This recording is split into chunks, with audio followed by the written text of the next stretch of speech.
reason the Bulls were able to put themselves in a position to win the game was due to the all-around magnificent play of Scottie Pippen. Well, nobody knew what to expect from Scottie Pippen because of his foot injury. What Chicago got was a fabulous all-around game.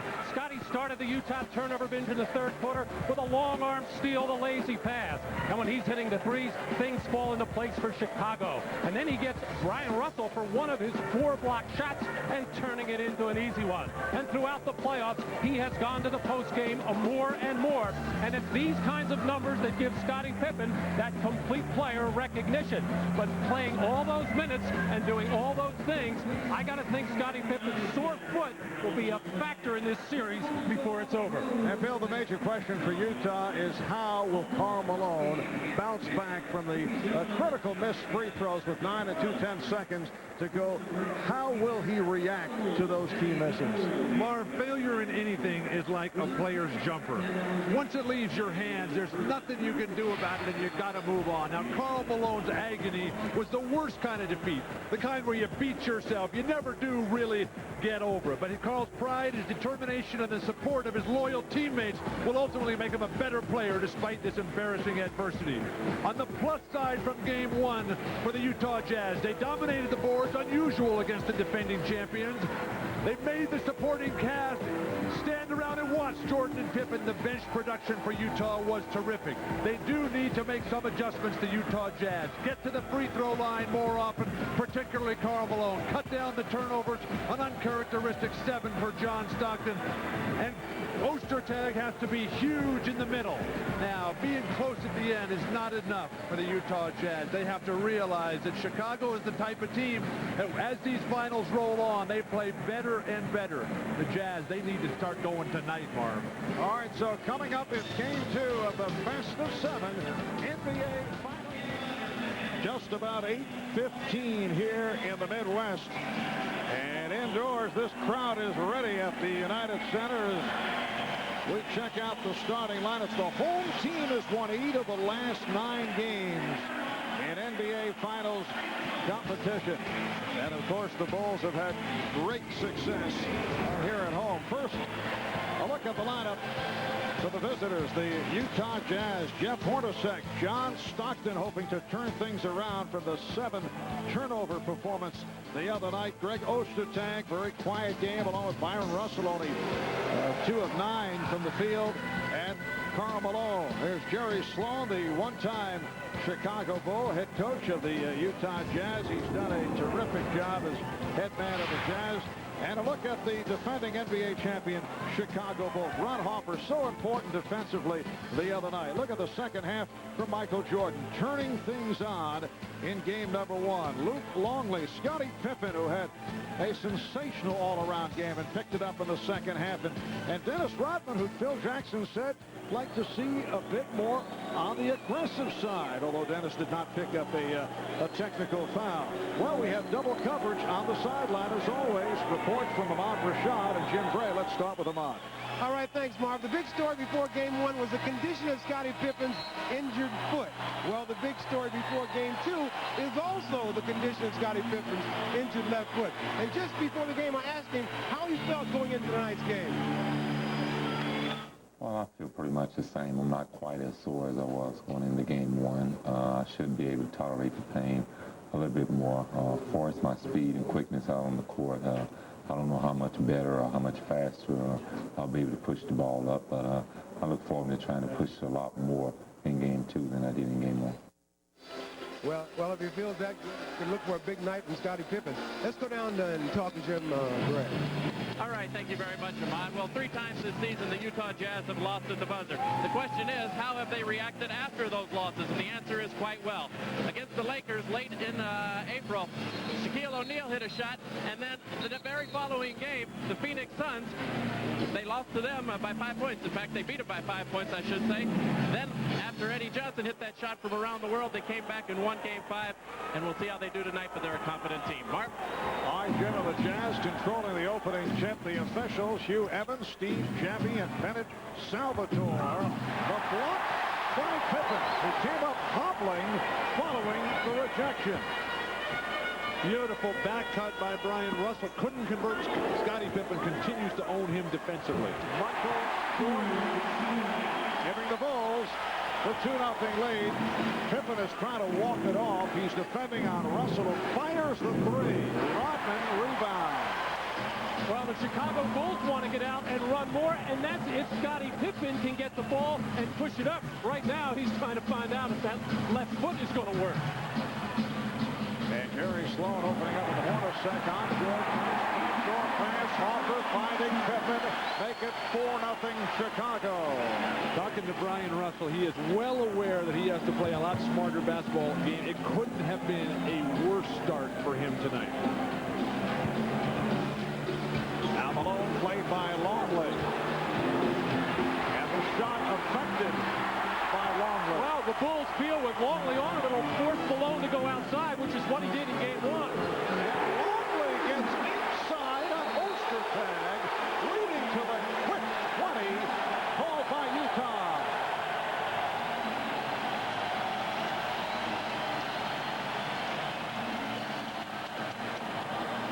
Opening sequence on the back cut there. Scottie Pippen leaves the ground the first time.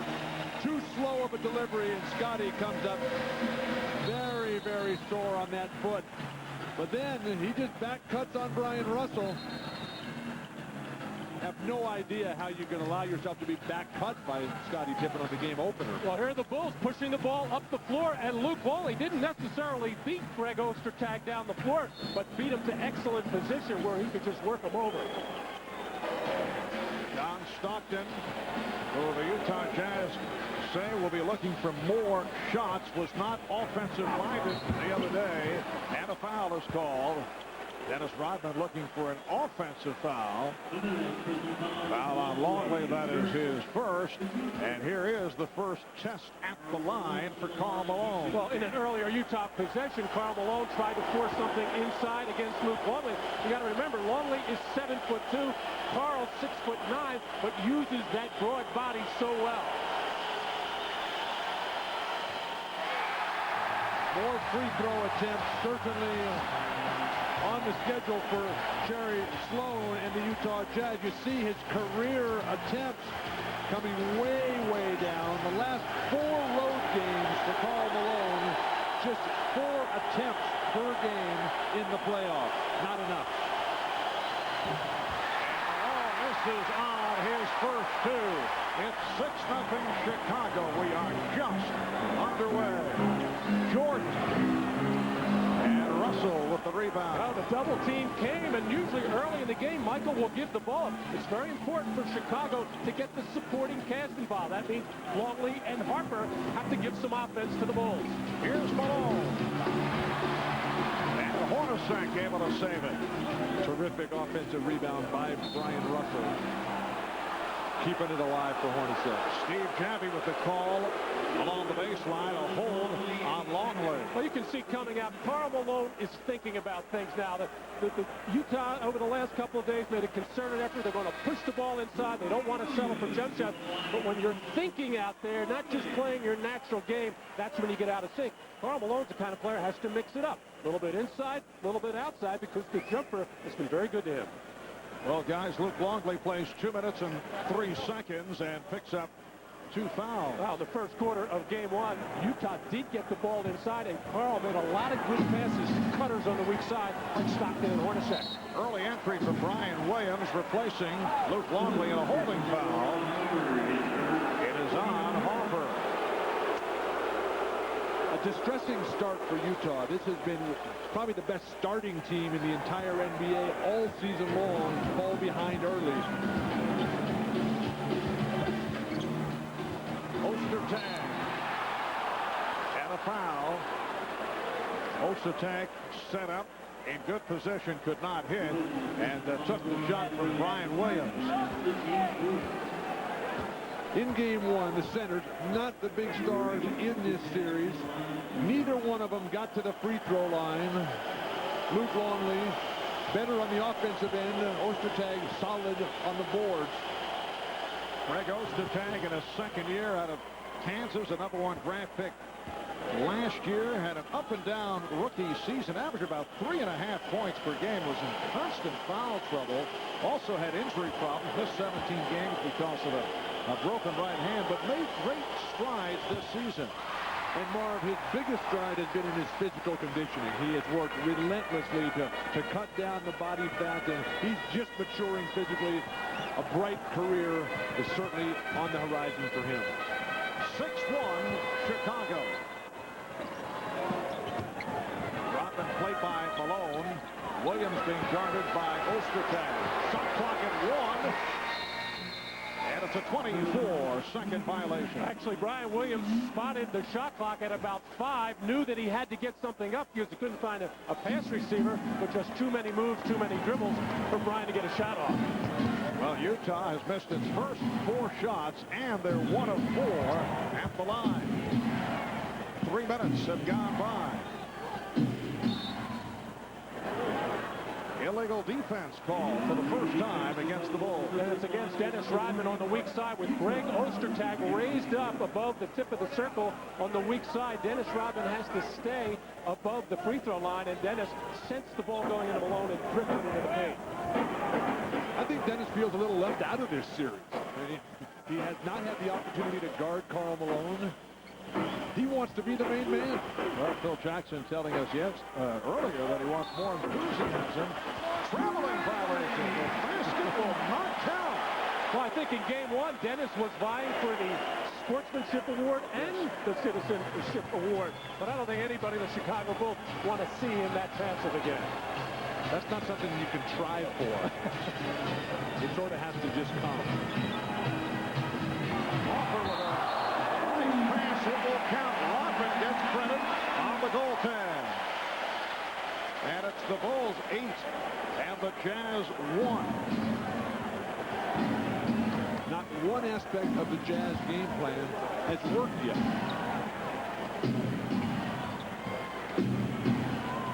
Ryan Williams guarding Karl Malone. Here comes Pippen over to help. And the call against the Bulls on a double team. Foul on Williams. That is his second. The Jazz are being successful in drawing fouls, which is outstanding. That will get the Bulls back on their heels. But Jerry Sloan, before the game, talking about how got to take care of the ball. Second foul now on Brian Williams. Take care of that ball. Run the floor a lot harder. And put points on the board. 82 will not get it done from game 1. And what a difference between games 1 and 2 in terms of going to the foul line of that opening game of the series on Sunday. The two teams combined for 17 for 26 at the line. The 17 made free throws, and the 26 free throw attempts were new finals records. Fewest made, both teams combined. But Utah spending the time at the line here at the start. Not necessarily taking advantage, but they're going to the line. Well, throughout the playoffs, Utah has gone to the line 30 times a game. Their opponents are 32, so they'll give you the opportunity to match them there. Off the steal, Stockton able to handle. It'd be nice to see Utah convert these into fast break points. Brian Russell still can't find the range, but fortunately, Karl Malone is a demon on the boards.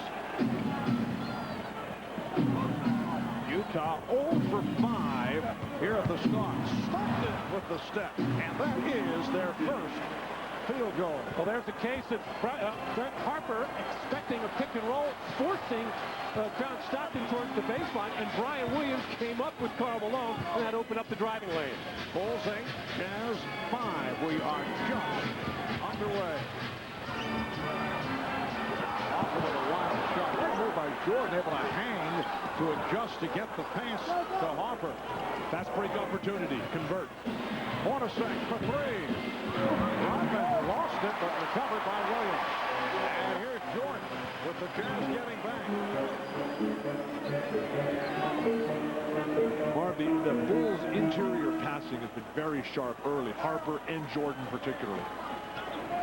Shot clock at 7. Jordan, yes.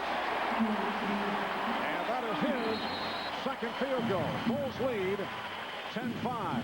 Well, this is the kind of execution that the Bulls got quite a bit of in game one. Just a little pin down for Michael Jordan in the lane. And what Jerry Sloan wants his team to be more physical. Just don't let people come center screen. Make sure you bump that screener so he doesn't get a good shot at the body.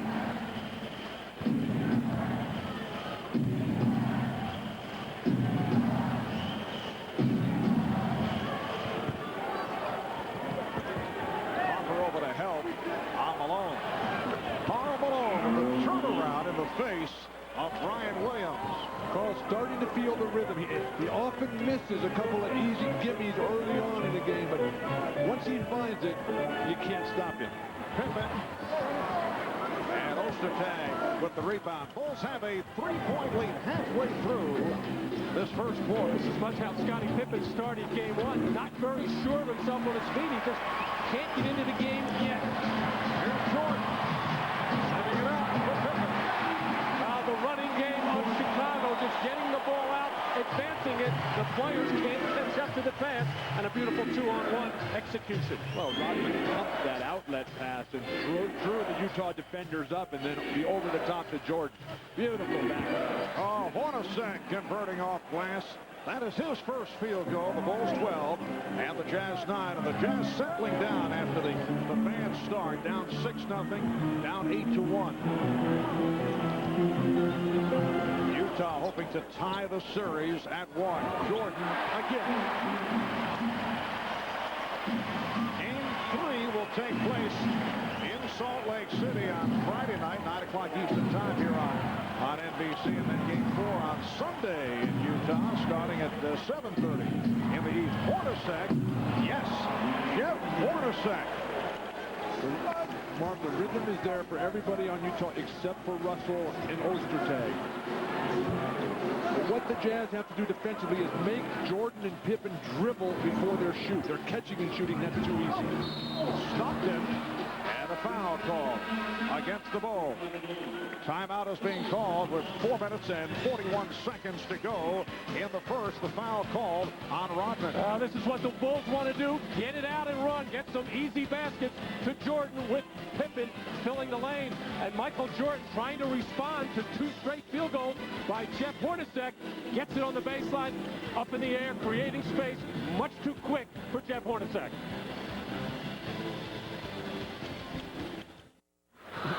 All of a sudden pick and roll here for John Stockton, and you're going to see Ron Harper try to send it down here, and as Karl Malone comes up to set it, Brian Williams is going to follow him. A big mistake was no help for Ron Harper as John Stockton with a live dribble just goes right to the rim, and no weak side help. Chicago invariably forces all pick and rolls to the baseline. Stockton, he doesn't mind whatever they do, but it'll work against Utah if he ends up on that baseline all the time shooting his own jumper, because that just leads to Bulls fast breaks. But the difference between that one, Phil, and a normal Utah pick and roll is many times John Stockton will dribble into it, and it's easy to see it coming. That time he got the ball live. Brian Williams, as the help defender, never recognized it.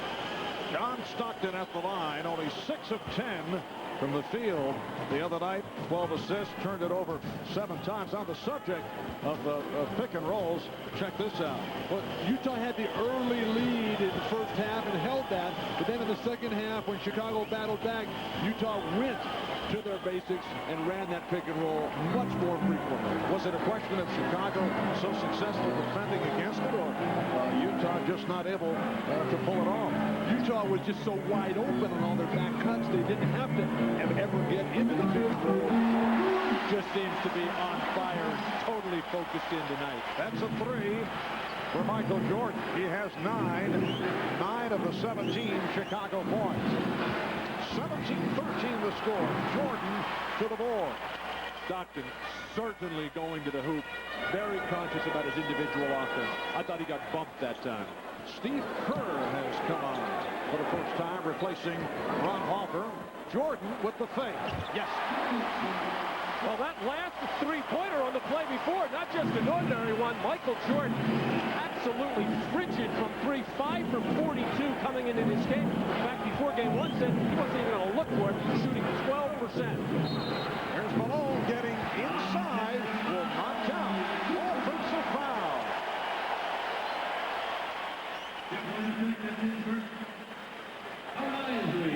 Foul on Hornacek. The guard screen very physically there. He'll come across. That's nice.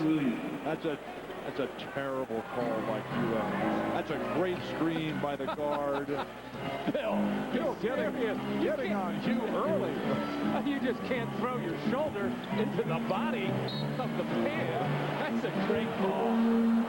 And an illegal block called on Jason Caffey, who just checked in for Chicago. Little different substitution pattern for Jerry Sloan and the Jazz. Isley coming in with about 3.5 minutes to go in the first quarter. Usually he comes in the first stoppage of play after 6 minutes. Looks like Sloan wants to keep Stockton on the floor longer. And Isley played well the other night coming on for Stockton.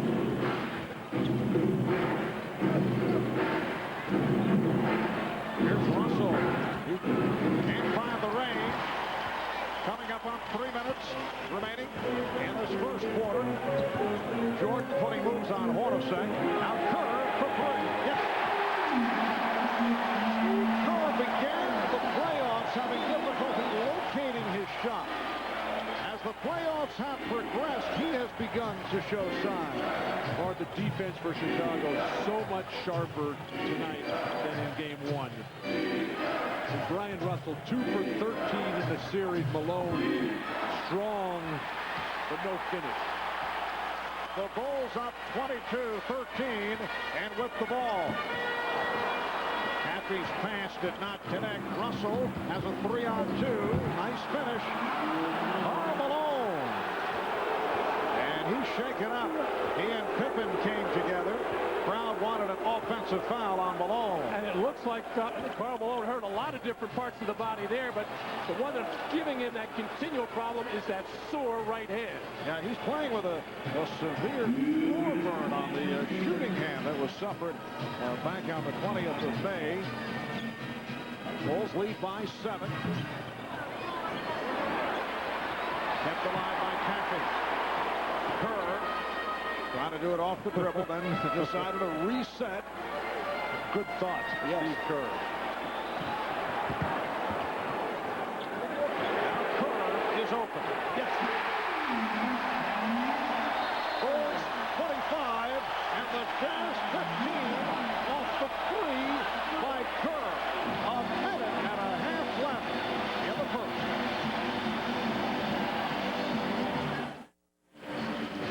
Back in Chicago, it appears that Karl Malone has re-aggravated that injury just a moment ago, involved in the drive. Puts the move on Scottie Pippen, a hard-driving move. He lands on the hand, and we mentioned earlier that he has been playing with a severe floor burn on a shooting hand that was suffered in game 1 of the Western Conference Final right here. This was back on the 20th of May, and he just can't seem to shake that injury. And that was an inadvertent trip by Charles Barkley, but so much of Karl Malone's game is going to the floor. Now, I don't think anybody can knock that man down, but he does go down hard, and when he falls, he has to protect himself. So right now, he's not going to be thinking of falling very much with that sore hand. Karl Malone remaining on the floor. It's an 11-2 run by Chicago. For more on Karl Malone's injury, let's check in with Jim Gray.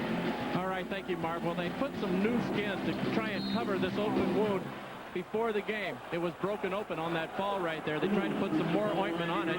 It is bleeding. There is a problem with it. It's going to be the same condition that he went through probably for the rest of the game, because it's very difficult to stop it at this point. Mark? Thank you, Jim. Randy Brown has come on for the first time for Chicago. Called for the foul to put Isley at the line. The Bulls are now over the foul limit. So Howard Isley, a 3-year man from Boston College, will shoot 2. How about the Bulls? 11 of 16 in this opening quarter, including 3 of 3 from downtown. Meanwhile, Utah continues to struggle at the line. Marv, this is the Chicago Bulls that we normally see in game 3, as Jerry Sloan is just trying to weather this big push, this great start by Chicago. Offense, once again, the key for Utah. You got to put points on the board and hope that the Bulls eventually cool off, or maybe lose interest. Lose interest, huh? Bulls lead 25. and pretty good free throw shooting team at 77%. Oh, Caffey lost it. Last touch by the Jazz. Tony Kukoc has come on for the first time. Phil Jackson has Kukoc with Caffey and Pippen along with Kerr and Brown. You can't say enough about the overall play of Howard Isley. Just terrific. Kerr. And here comes Isley.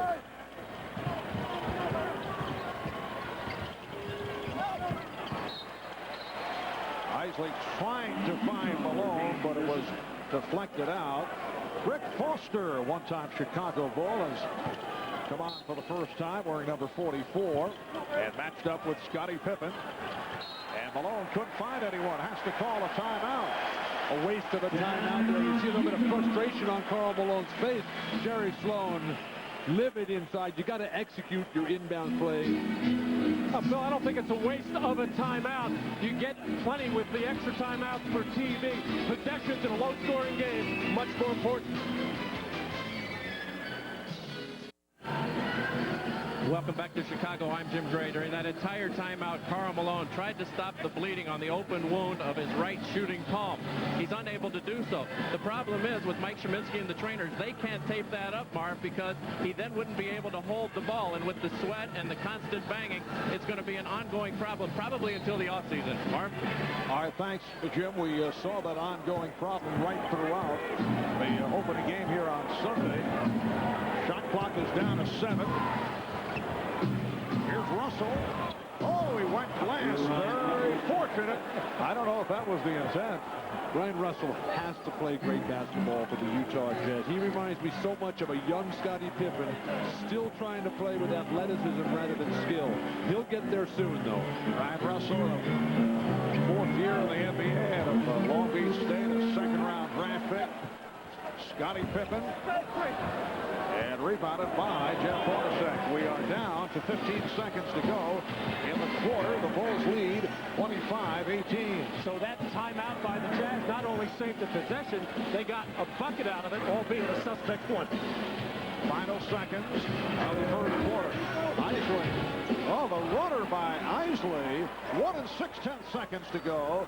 Here's Kukoc with the two-hand set. Good shooting, opening quarter by Chicago. 11 of 19 overall. Michael Jordan led the way with 11. Utah finished with 5. Well, three-point shooting for Chicago has been way off during the playoffs, but they have gotten it going in the first quarter. Michael Jordan, who only had 5 all through the playoffs, gets 1.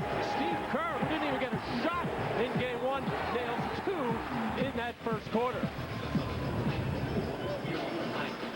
Just 31% in the playoffs, 6 for 16 in game 1, but a good start here tonight. Utah listening to their coach Jerry Sloan. He wanted him to get to the foul line more. They took 10 free throws in the first quarter, 11 total for in game 1. Only 2 turnovers. They're just down 5. They can start shooting the ball. They'll be right there. And you can see the uplifting play, 3-point range by Chicago. Second quarter is underway. Michael Jordan is back. Brandon Anderson, the rookie from Georgia, has checked in for the first time.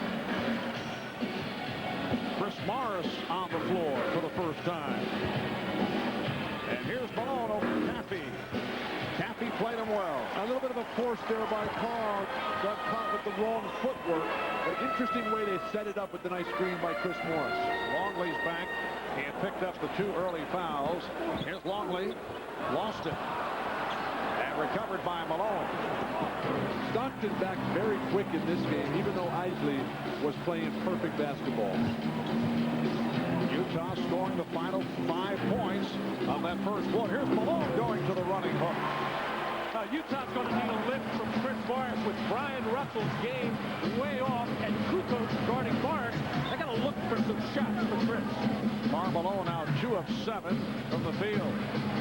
Caffey coughed it up. Terrific recovery defense by the Jazz. An underrated defensive team. Underrated?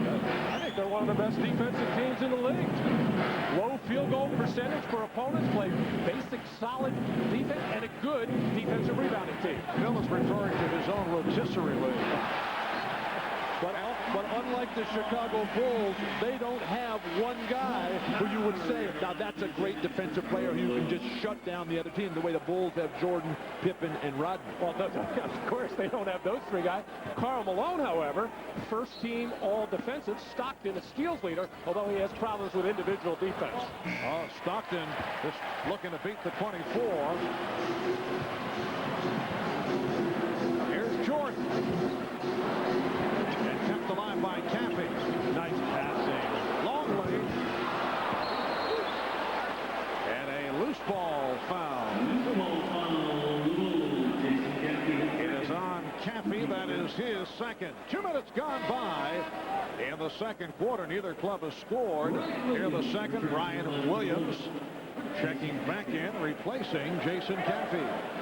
Marv, in game one, the Jazz controlled the board throughout the game. Early on here, Chicago back to their customary position of 15-10 on the glass.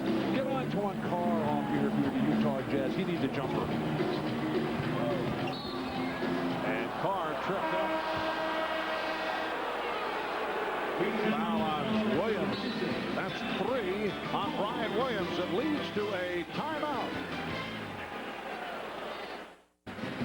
Well, these aerial views of Chicago being brought to you by Goodyear. Marv Albert, Matt Guzis, Bill Walton, Bob Rashad, Jim Gray, 9:53 to go in the first half. And the Bulls lead the Jazz 25-20. Now for Karl Malone, the best way to exercise the negativism from the end of game one is to come out with a huge offensive game. It has not been the case. Everything has been short, the front of the rim.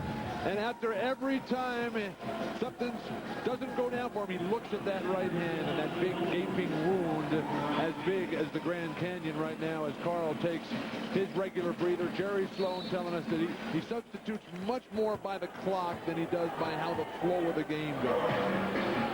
And the Bulls have cooled off. They started out 11-16. They've missed their last 6 shots. Foster with the drive and a foul before the shot attempt. Foul on Cappy. That is his third. Poor shooting for everybody with the exception of Hornacek. Hornacek got those nice looks on Michael early on, but Stockton, Russell in particular, and Karl Malone. Here's Carr. Yes. Antoine Carr brings the Jazz within 3. How about the personal foul calls? Chicago has been hit with 11. Utah, only 1. It was an offensive foul. That's it. Well, in that first quarter, the Utah players weren't close enough to even get up on a shooter. And you can hear the reaction as finally there is a personal foul call against the Jazz that puts Kukoc on the line. It's on Morris. Well, throughout the NBA Finals, our own NBA on NBC analyst Steve Cyber-Snapper-Jones will be analyzing the games live online on NBCSports.com. Steve answering any questions that you might have about the game or the series while providing pre- and post-game analysis. Plus, after the game, you can listen into the post-game press conferences online. That's all right here on NBCSports.com. I'm going to disagree with you, Matt, on the fouling situation for the Utah Jazz. This is a non-fouling team in general. They play great position defense. They don't gamble. This is not a dirty and illegal team. And they haven't fouled. Great pass. And Carr, wide open, takes advantage. Antoine Carr, a 13-year veteran out of Wichita State. A guy who's made the rounds, provides toughness off the bench. That's his second field goal. 3-point Chicago lead. Here's Kerr for 3. And the ball back to the Jazz. Shandon Anderson, Marv, quick down on the double team and able to rotate back. I don't know if they move the three-point line out as they're talking for next year, if the guards will be able to do that. Double down and still rotate out. Well, the good thing about it is that teams will play different kinds of basketball. It'll open up more driving lanes, more middle distance shooting instead of just the inside and just the threes. Michael Jordan was asked about the change of the distance. He said the way he's been shooting his threes doesn't matter.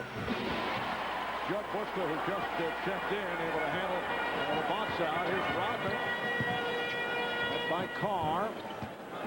Chicago's gone nearly 5 minutes without a field goal. They've missed their last 7 shots. Kukoc making 8 straight misses. Anderson with the rebound. For Utah's bench, this is something that's happened throughout the playoffs. Oh, the pass. Stockton finding Anderson, but he could not convert. Stockton is back for Jordan. Curve for 3. They cannot buy one. The Bulls unable to take advantage of the situation where Utah not shooting the ball well. Karl Malone got off to a poor start in this game, yet Utah right in it. Chicago over its last 9. Karl putting moves on Rodman. Not really Antoine's shot. The step under, looking for the foul, barking at Salvatore. And now Chris Morris defending on Michael Jordan. Foul is called against the Jazz. A hold. Don Foster. That's his first. And for Utah, their second team foul. Michael looking longingly over at Phil Jackson for a little direction here, trying to figure out what they can run to get scored. But just let him shoot, do whatever he wants.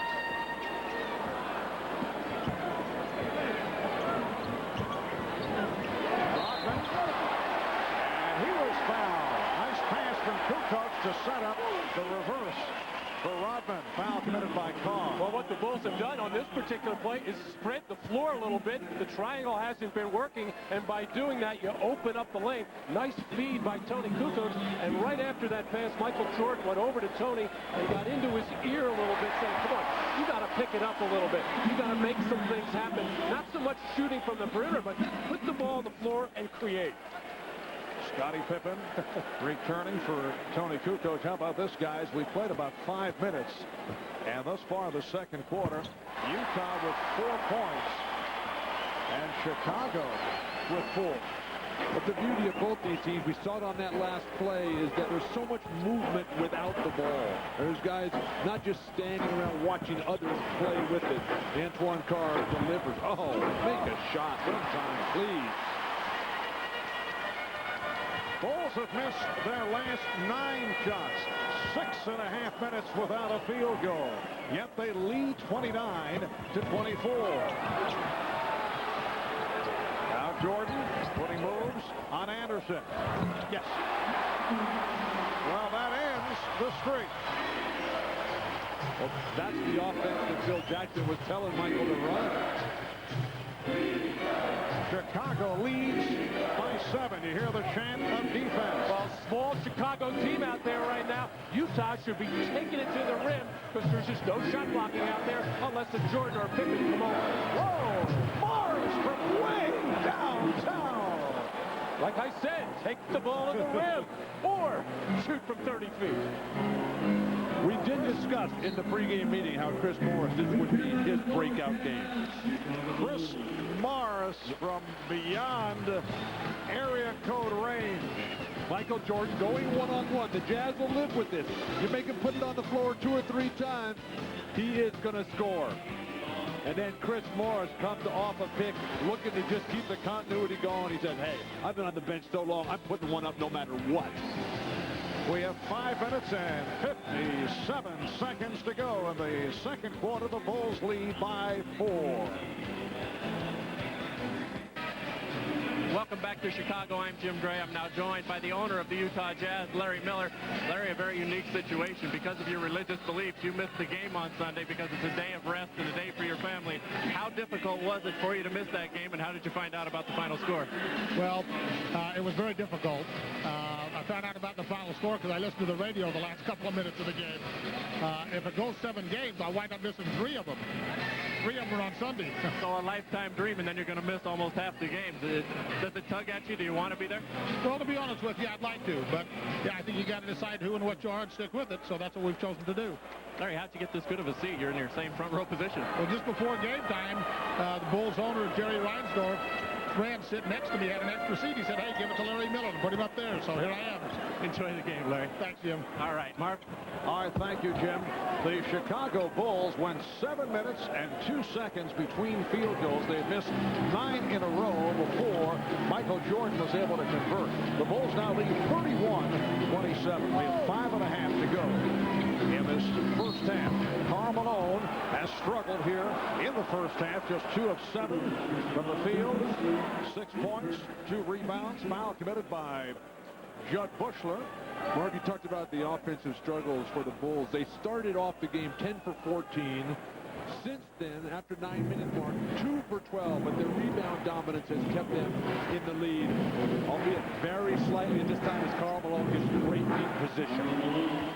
And it brings Utah within 2. Chicago has led from the start. They were up 6-0.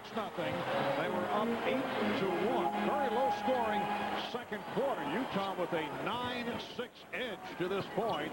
And we have just under 5 minutes to go in the second.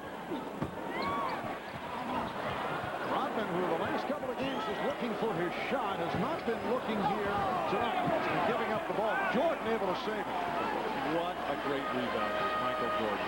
Knew exactly where that ball was going the whole way. Hopper cut off by Stockton and trying to go glass. Rebound Jordan. Well, both teams very small right now. You shouldn't even be thinking about settling for jump shots. Try to get the ball in the basket or do what Michael just did, get to the offensive glass. And Jordan with 15 points, 8 rebounds, 4 assists. Bulls have a 4-point advantage. Now Rodman defending against Malone, who lost the dribble. Hopper over to steal, and it's knocked out of bounds by Malone. Oh, terrific defensive help by Ron Harper as Rodman in all kinds of difficulty. Flopped on the play, bailed out, but Rodman came down to help him out. Bill, several of the Utah players have been saying they're not accustomed to the long arms reaching in on the part of the Bulls, talking about Hopper and Pippen and Jordan. They rarely see that. Chris Morris knocked it out of bounds right there. Marv, that was a great move from the early championship years with B.J. Armstrong when he was the guard. When Orlando went with their big guards, Nick Anderson and Penny Hardaway, they got rid of all the little guys and brought in the Rodmans and the Harpers and the coup coaches, because those are the guys that can create those passing lane difficulties for the opponents. 22nd timeout has been called with 3:53 to go in this first half. Karl Malone working so hard without the ball to get open and keep Rodman on his back. This time he delivers, keeps both hands on the ball, and then looks right down at that hand. Then lost the dribble. Karl not as sharp as you would expect him to be in this game with the ball handling, with the little short shots to the ground again. And every time he hits that ground, that hand just gets a little bit more opened up. The shot chart for Karl, everything inside. Now he has become, I think, the best big man jump shooter in the game, along with Patrick Ewing from the Knicks, but not there tonight. Pippen. And for Scottie Pippen, 2 of 5 from the field.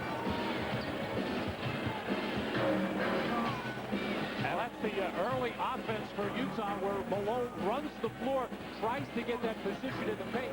Good transition defense that time by Chicago to get back and cut it off. Adam Keefe has come on for the first time. Malone rejected, recovered by Anderson, and it's a 24-second violation.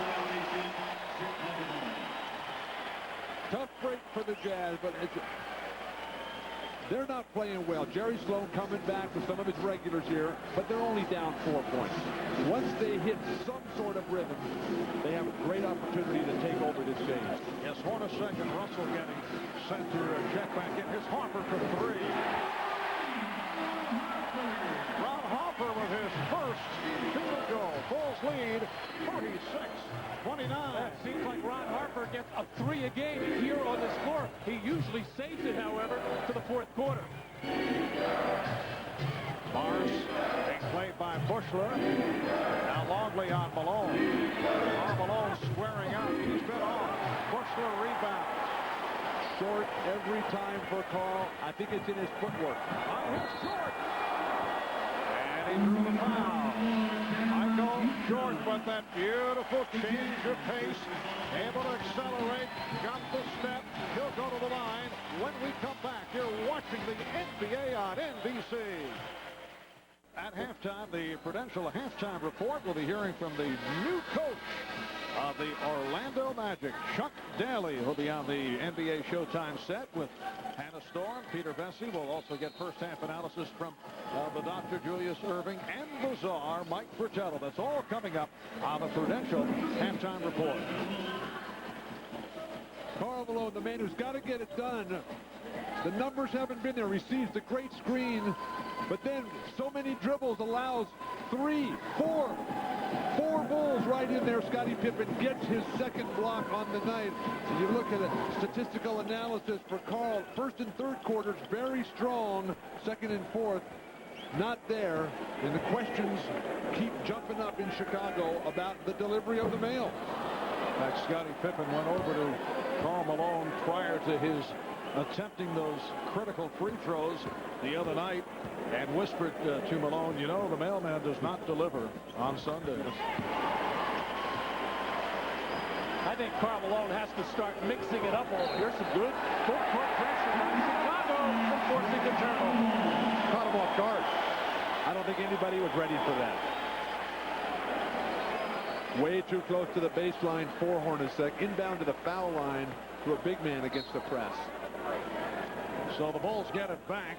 2.5 to go in this first half. Chicago leads 8.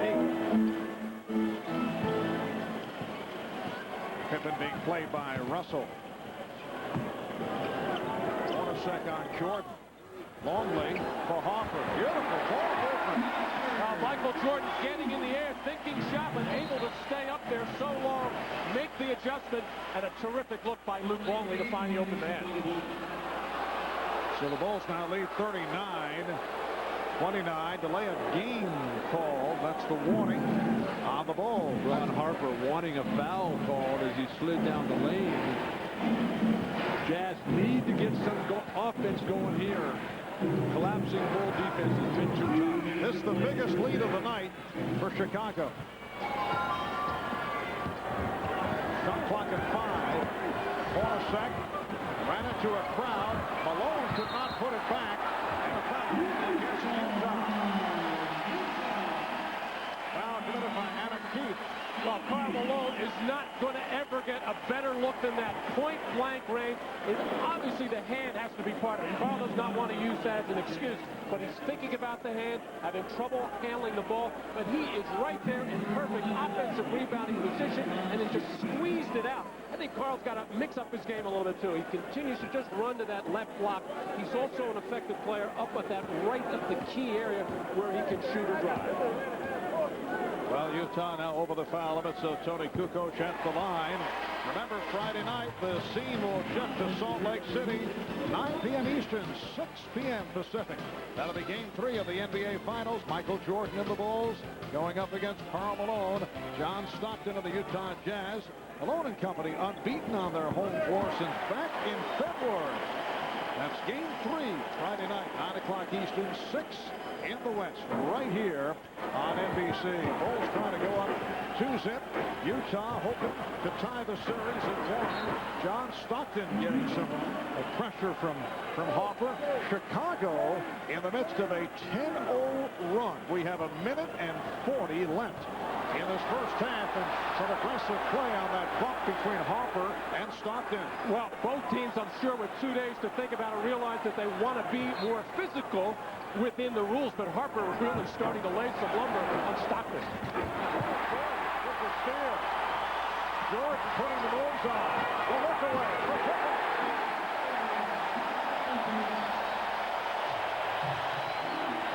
12 unanswered by Chicago. And Ron Harper bringing the crowd to its feet. Chicago defense stifling. Need leadership and poise for Utah right now. They go to their MVP. Well, this is Chicago Bull basketball. Flurries on defense, creating turnovers, getting the steal, and then quickly converting at the other end as Jordan breaks through the defense and spotted Scottie Pippen way before that, but delivered it right on time for Scottie to finish with an explosive dunk on that short foot. Now on Pippen had put the Bulls over the limit, and here's Karl Malone, 2 of 4 at the line.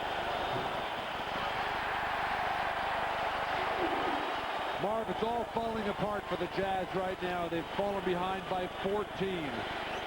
Try to get some sort of rhythm here for Jerry Sloan and his Jazz. Get out of here with something going in your favor, and then come out and start over in the second half. And Chicago has outscored Utah 18-10 in the second quarter. We're approaching a minute left in the half. The Bulls lead 43-30. Jordan through the foul. And again, another outstanding adjustment by Michael Jordan.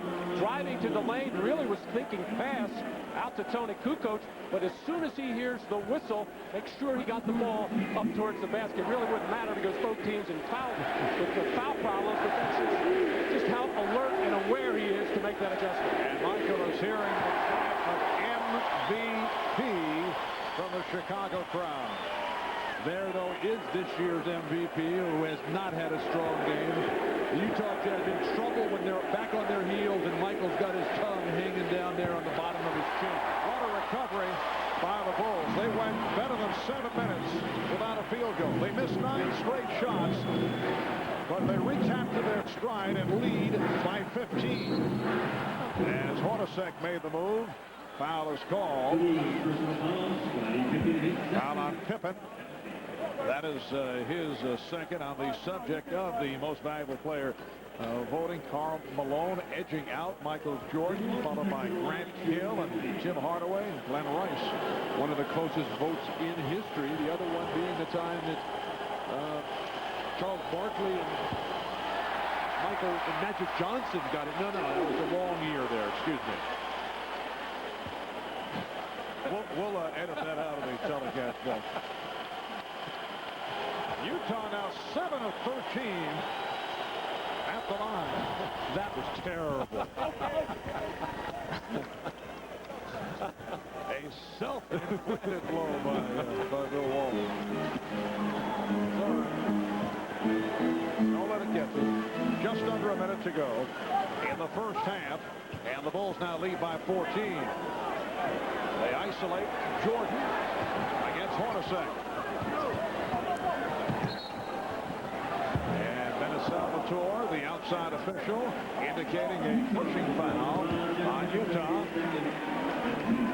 It is on Hornacek, his second. Once again, the percentages. Michael Jordan so aware. Michael tends to sometimes settle for the jump shot because defenders will back off him, give him the room. He can just go up and shoot very comfortably. But with the Jazz in foul trouble, take it to the basket, draw the foul, and some freebies at the line. And Jordan is 4 for 5 from the line. He has had a magnificent first half. 19 points, 8 rebounds, and 5 assists. Just continuing along with what has been a sensational career in terms of NBA final play. And the amazing thing about these finals, like last year against Seattle, Michael is not really shooting the ball that well. He's had some streaks, but he's not satisfied with his shooting.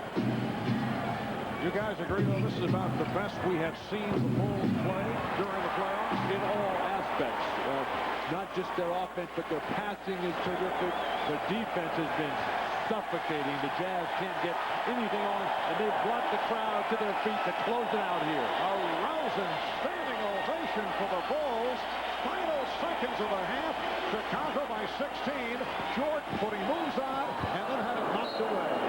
Last touched by the Jazz, and you know that he wanted to end the half with an emphatic move. Bill Jackson coming with offense here. Kerr and Pippen for Harper and Rodman. We're down to 2 and 9/10 seconds remaining in this first half. Chicago has outscored Utah 22-11. Here in the second quarter, the Jazz without a field goal the last 5 minutes and 17 seconds. Well, the Bulls wanted it for a side out of bounds play, but the ball did not go over the rim, ruled by the official, so it's obviously underneath. And Kukoc will throw in. Finds Jordan, who fires. That's the end of the first half. Mastery by the Chicago Bulls. They lead the Jazz 47 to 31. Jordan with 20, Malone with just 9. We'll be joining Hannah Storm for the Prudential halftime report right after these messages. The best of 7 NBA Finals series, and the Chicago Bulls just dismantled the Utah Jazz in the second quarter. They outscored them 22-11. Let's check out the Miller Lite halftime statistics. First of all, the scoring rundown for the Chicago Bulls, who shot just under 46%, 12 of 27 from two-point range. Well, so much of their offense was generated by their defense. Got out and ran more. Didn't get a lot of fast break points, but Michael Jordan starting to find his touch, and that is bad news for Utah. And Michael Jordan overall 20 points on 7 out of 14. A look at the Jazz rundown. The offense just non-existent there, Mar. They couldn't shoot a lick, 31%, resulting in basically no assist for a very good passing team. Karl Malone struggled mightily. He's the guy who's got to get it done. No perimeter shots really went down for him. Lots of easy misses. The shots have been there for the Jazz. They just haven't been able to knock them down, including from the free throw line, Marv. Not a good sign for Utah. Overall, Bill Malone in his 20 minutes, 3 of 12 from the field. We'll be back in a moment. Ahmad Rashad back in Chicago. Phil Jackson told his team at halftime to stay aggressive. He really, especially on the defensive end, felt like their aggressive defense was really taking Utah apart. Now, I talked to Scottie Pippen as he was coming out, and he said, now, I asked him how he felt. He said, well, I feel kind of like Willis Reed felt when he came out for Game 7 back in 1970. Let's go down to Jim Gray. All right, thank you very much, Ahmad. Well, Jerry Sloan is not feeling good at all. He told his team at halftime, hey, guys, you're being outworked, you're being out-hustled, and you are failing to compete. Go out there, take a hard foul, make something happen. Very unhappy with the shot selection. They shot only 31% in the half. Spoke to Karl Malone. He says he wants the ball to keep coming down to him. His hand is bothering him, Marv, but he won't make any excuses, he said. All right, thanks, Jim. Only one team in NBA history, the 1948 Baltimore Bullets, have ever come back from more than 15 points down at halftime to win a finals game. The Bulls have a 16-point advantage on the Jazz as this third quarter gets underway. And that's the kind of aggressiveness Jerry Sloan is looking for. Brian Russell knocking the ball loose and getting on the floor and after. Brian Russell continues to struggle in almost all facets of the game. Really relying far too much on his athleticism rather than just on good, smart basketball plays. And the foul called on Greg Ostertag.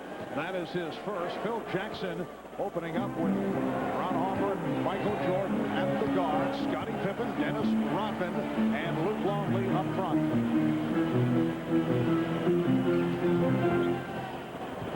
Harper played by Stockton. Harper got the step. Rodman passed on the shot, and now a two-hander. Dennis showing the entire repertoire. A minute gone by in the third quarter. Rodman applauding that call. It is against Utah. Foul on Ostertag again. And he nailed Michael Jordan running along that baseline. As definitely the Utah Jazz have come back with a much more aggressive nature. And a technical has been called. A technical foul on Ostertag. Well, early offense for the Utah Jazz running the baseline, and Michael Jordan not really expecting that shoulder and hip move by Ostertag. Got nailed. And that's the first technical handed out tonight. Michael Jordan not able to take advantage. In game 1 on Sunday, of all people, 74-year-old assistant coach Tex Winter was hit with a technical foul. He complained in very low-key fashion. You wonder, is he the oldest man ever to be hit with a technical in an NBA Finals game? Did ponder that for a while. And a foul. A lot of whistles here at the start of the third. Well, what Tex Winter was complaining about was the hard, illegal screens by the Jazz getting up into the man where the man couldn't move, and he kept complaining and complaining about it, and then he finally said the magic words to the referee. Check the rule book. Those were the magic words. Tex, the master of the triangle. Greg Ostertag has committed 3 fouls within 79 seconds.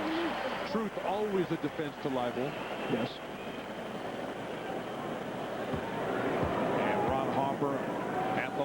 first time. Only 11 points scored by the Jazz in the second quarter. That equals an NBA Finals record. Fewest points in a quarter. Chicago with 11 last year in the finals against the Seattle Sonics. Well, you can't say enough about the defense of Ron Harper on John Stockton. Stood up tall over the top of him. Forced him into very difficult passing angles. Stockton just has not had good looks. And this particular play here, Jeff Hornacek can put the ball on the floor and get into the lane. Ron Harper checking on the pick and roll here. Normally wants to send that baseline, but Stockton able to get over the top. And then Hornacek getting into the lane, and he is a tough shot taker and maker. And Dennis Rodman just bent over as he is wont to do. Second called on Rodman. And Hornacek with only his 6th point. Now Jeff Hornacek, a nice compliment to Stockton Malone, able to shoot the perimeter shot, an excellent three-point shooter and free thrower, and picking it up in the playoffs. The Bulls now lead 49-33. Chicago Bulls trying to make it 5 NBA championships the last 7 years. Utah in the NBA Finals for the very first time. Harper, yes. Ron Harper has been a very important player these first 2 games of the final series. As he was in the closeout of the Miami series in the 4th quarter where he dominated. Illegal defense to call. Marv, it's like the Bulls realized after game 1 that this Utah team is very good, and they've all come to play today, particularly Ron Harper, whose regular season, not that many minutes, but he's really stepped it up here in the postseason, shooting much better, pounding the boards, now pounding the ear of Jerry Sloan. Second illegal defense leading to the technical foul. So the Bulls now lead 51-34. Going back to the second quarter, Utah has gone more than 7 minutes without a field goal. Here's Malone. Terrific box out by Jordan, and Karl Malone just cannot find the range. Karl Malone is now 3 for 13. He has had a nightmare. He is just flipping the ball around the rim. Even a couple that he has made, he has flipped up there. He's got to take it stronger to the rim. Stockton, and he drew the foul. John Stockton went to the crossover on the baseline, and he was blocked by Harper.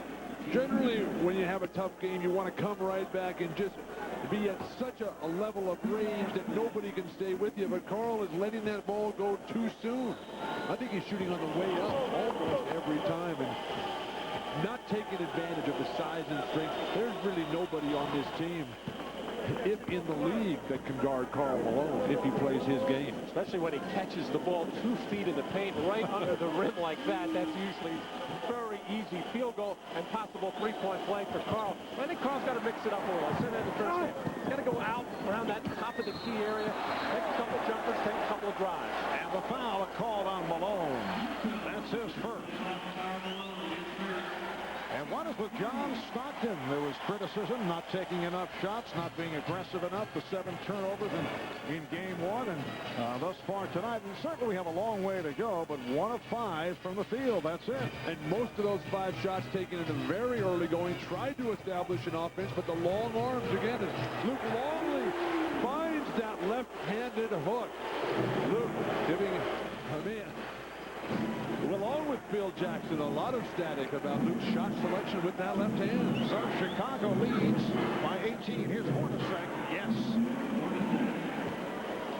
So the Jazz finally able to find the range. Well, come playoff time, and especially in the finals, it's so hard to run set offense. The defense is so good, they take you out of it. Yet Utah continues to try to run that set offense against sticky defense. Traveling violation on Longley. You seem to enjoy the travel by Luke. Well, Luke has come such a long way, and he has become a terrific player. Footwork's still a little suspect at times, but he is able to deliver. Ouch. Utah just struggling. Offensive foul on Greg Foster. And Jerry Sloan very upset with his team right now. As Greg Foster going to places where he normally doesn't work. He's usually out on the perimeter taking that jump shot. Well, the Jazz had gone 8.5 minutes without a field goal. Timeout is called. The Bulls are up by 16. Well, these aerial views of the city of Chicago being brought to you by Goodyear, Marv Albert with Matt Dukas, Bill Walton, Bob Rashad, Jim Gray. Working the sideline. A look at the big four tonight. Michael Jordan has done the job. 20 points, 7 out of 14. Scottie Pippen quiet to this point. Karl Malone has been dormant, 3 of 13. And John Stockton also quiet on 1 of 5 from the field. Let's check in with Ahmad Rashad. Ahmad? All right, Marv, I was talking to Ron Harper the other day, and he said that, you know, Michael Jordan is not the only one who's always looking for challenges. He said his challenge this entire playoff series is stopping the top point guards in the league. In the first round, he had Rod Strickland, then Mookie Blaylock, then Tim Hardaway, and now John Stockton. And he has done admirably with all 4 of those guys, Marv. Ahmad, he's also done it at the offensive end here tonight. Scottie Pippen unable to hit, but it was punched down on a back tap. Good play by Longley.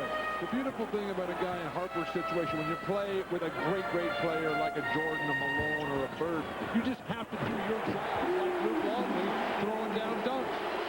The big guys, the stars, Jordan and Pippen, they'll take care of the whole big picture. You just do the little things. That's what Harper has done throughout. Bulls now lead 55-37. Illegal defense call for the 3rd time against the Bulls. Well, Scottie Pippen in the low post, drawing the double team from Greg Foster, and not a wise double team, despite the fact that Pippen had a size advantage over Hornacek, because nobody who expected the double team on the backside left that opening for Longley. Hornacek just so short in that matchup. His arms, even though they were up, had no impact on Scottie's pass over the top as Dennis takes a rest. Next to that Utah bench, certainly with a few words. I think Utah has to switch it up a little bit. The inside game is not working right now. They got to look for more pick and rolls. It was successful to some degree in the first half. I think there are something like 7 out of 13 successes on their pick and rolls, and especially when Utah runs it at the top of the floor. Tough for Chicago to defend that. And Tony Kukoc has made his return. Dennis Rodman hearing it from the crowd. 7 rebounds, 4 points for Rodman. Kukoc played 9 minutes in the first half. Pass from Malone, finding Foster, but he was blocked. Foster retrieves. Malone. Karl Malone with the stuff off the setup from Foster. And all set up by that high pick and roll and some good passing. And Karl not worrying about that sore hand on that power dunk. Harper, yes. Bulls lead 57-40. But Jerry Sloan is just going nuts on the sideline over there. Blocking foul, tough call against Harper. I don't think this has been a numbers game. It's been a hustle game. Jim Gray has been reporting that Jerry Sloan has just been so disappointed with the team's hustle. Finally, Karl Malone gets free because of the quickness of Foster and the continued motion. But right now, the Bulls just sharper, quicker in every aspect. And Utah struggling to find anything.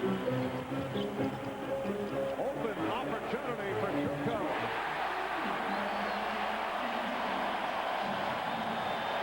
Tony Kukoc knocking down a 3, and the Bulls lead by 20. It's their biggest lead of the night. Malone trying to squeeze his way through, and he drew the foul. Foul on Longley. That is his 3rd. Chicago just advancing the ball. Utah very slow getting back on defense, and Kukoc all day long to line that one up. Ron Harper looked over to the bench during that last transition and said he needed a breather. He's working very hard defensively, but he's also winding up with a lot of open shots. He's tired. On the replace by Kerr. Hit a couple of 3-pointers earlier. And a blocking foul against Chicago. Foul on Kerr. That is his first. with 6:22 to go in this third quarter. A reminder, Sunday, 4 o'clock Eastern, NBC Sports with a very special preview of the 97th U.S. Open. A look at Tiger Woods' drive to win yet another major. No one has won the Masters and the U.S. Open in the same year since a fellow by the name of Jack Nicklaus back in 1972. Plus a look at Congressional Country Club in the par 3 18th, a finishing hole that could have dramatic consequences. Plus much more as golf's greatest championship nears. The U.S. Open preview Sunday, 4 o'clock Eastern, right here on NBC. 60-42, Chicago. Jordan. Yes.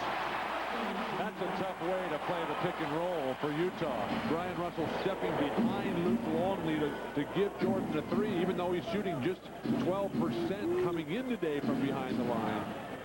He's got to be more aggressive and assertive defensively than Utah has been tonight. Stockton. And Jordan with the quick hands able to save it. The Bulls have been on every loose ball. Here's the isolation for Jordan. Played by Russell. Putting moves on. And hit it. When Michael gets the outside shot going, and he's starting to feel it right now. Ryan Russell had the foot on the line. It's a two-pointer. The Bulls now lead 64-44. Russell a 2 for 9 the other night in game 1. He's 2 for 7 here this evening. And the foul against the Jazz. It is a hold on Keith. Michael Jordan behind the pick and roll. Great screen by Luke Longley. No step out. I think Utah can probably double team that because Luke Longley's not going to breach you from the free throw line, and then Jordan patiently, and Brian Russell continues to flail away defensively rather than holding his ground. Bulls have hit their last 5 shots. Isley is back. Stockton will take a rest. Just under 5 left in the third. Here's Jordan. And he was fouled. Well, in game 1, Michael Jordan was 5 for 17 from the perimeter, meaning before he raised up for that game-winning shot, just 4 for 16. And actually, that was Brian Russell's probably best defensive play of the night. Kept Michael Jordan from driving, got a hand up on the shot. Michael just made a great play. But now Michael seems to have found the range from the perimeter, which will set up those kinds of drives to the hole. And Michael again hearing the chant of MVP. He now has 25 points, along with 10 rebounds and 5 assists. Could be on his way to a triple-double. Michael Jordan has never had a triple-double in an NBA Finals game. It has been done 25 times by 13 players. What do you think Michael and Ahmad just sort of sit around and talk about the records he doesn't have, and then just say, well, I'll go for that one today? He is on pace. The only question will be in the assist column, and he has 5. 4.5 left. Longley with the block and the foul. That's his 4th. Well, Adam Keefe is a player for Utah who has fallen out of favor in Jerry Sloan's book, but he's the kind of guy so active around the basket, knows how to get open underneath as he did there, throws his body around, creates a lot of contact. Adam Keefe used sparingly, 6'9", 240-pounder out of Stanford, spent a couple of years with Atlanta. This is 3rd season with Utah. Number 1 pick by the Hawks, traded to Utah in the deal involving Tyrone Corbin. Luke Longley. Here's the applause. He sits down. Leads with 6 points. Adam Keefe and Luke Longley, just another in a long series of redheads that have dominated this NBA for years. Red Kerr, Dave Cowens. I'm trying to feel for another possibility. That's enough. Ryan Williams has come on, replacing Luke Longley. Shot clock at 2. Jordan. Kept alive by Pippen. Brian Russell too close. Didn't have a body on Scotty. He just reached up over and kept him alive. Jordan stripped. by Isley. Jordan able to get back to it, and it leads to a jump ball.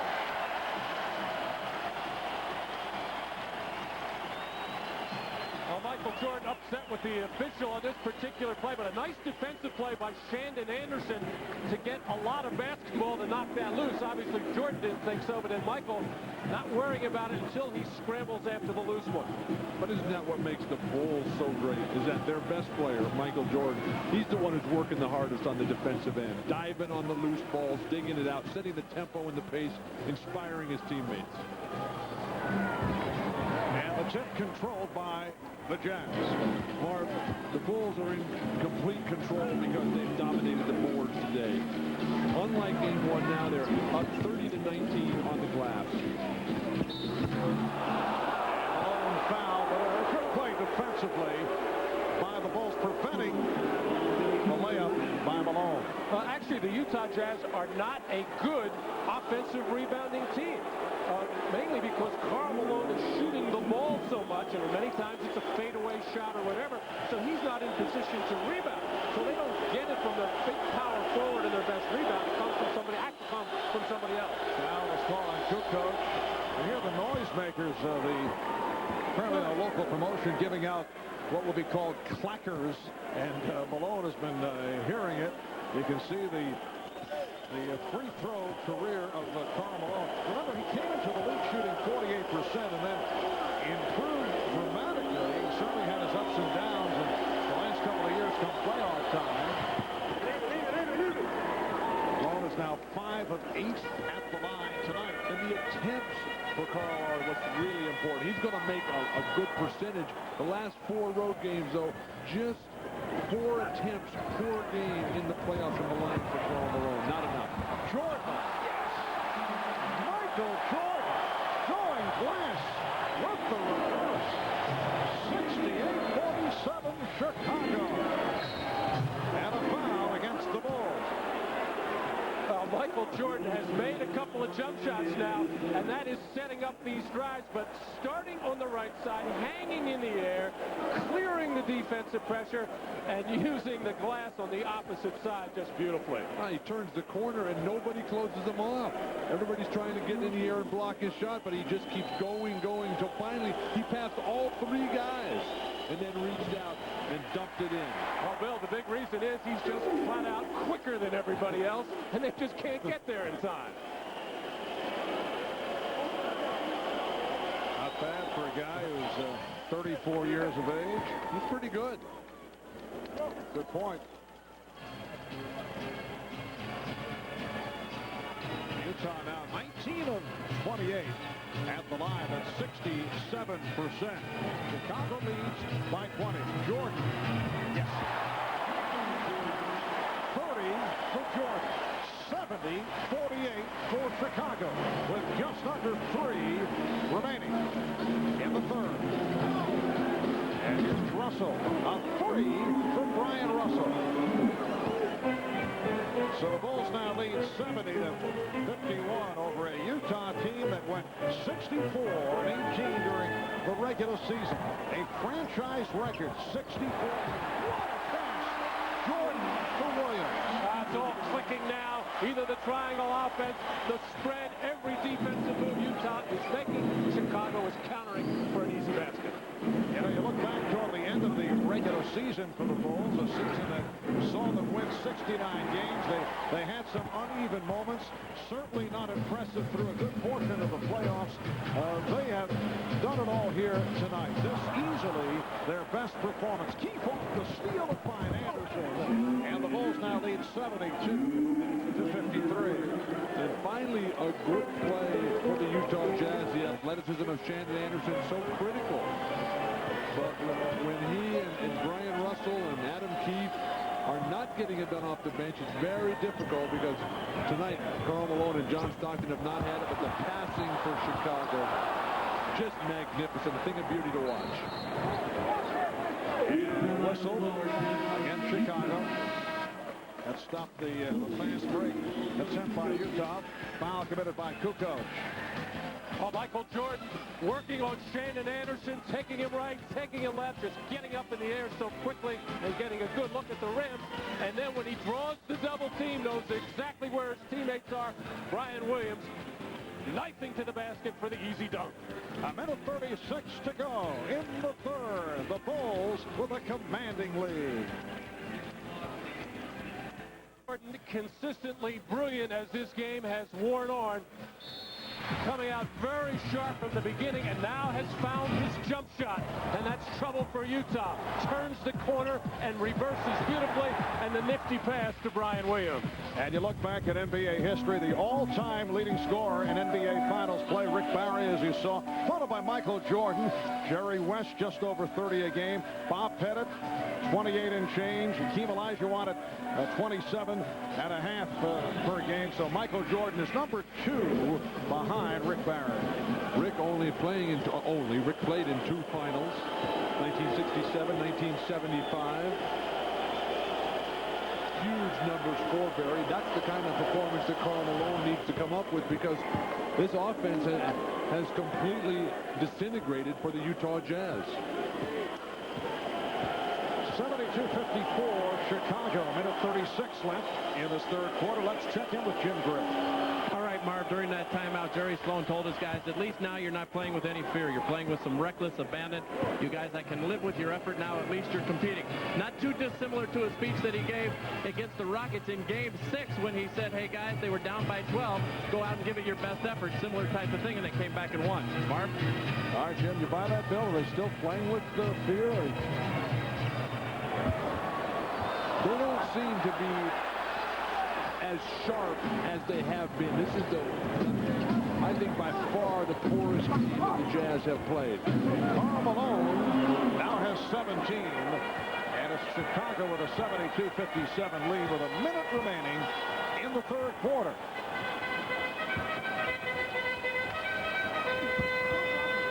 Williams. Brian Williams for his second field goal. He has 4. Has to be particularly disappointing for Jerry Sloan, one of the fiercest defensive players, and his guys are just getting posted up 1 foot from the hoop and turning the ball over carelessly. But excuse me, Ron, this is the best the Chicago ball movement has been that I've seen throughout the playoffs, despite the fact that Michael Jordan has taken a lot of it on himself.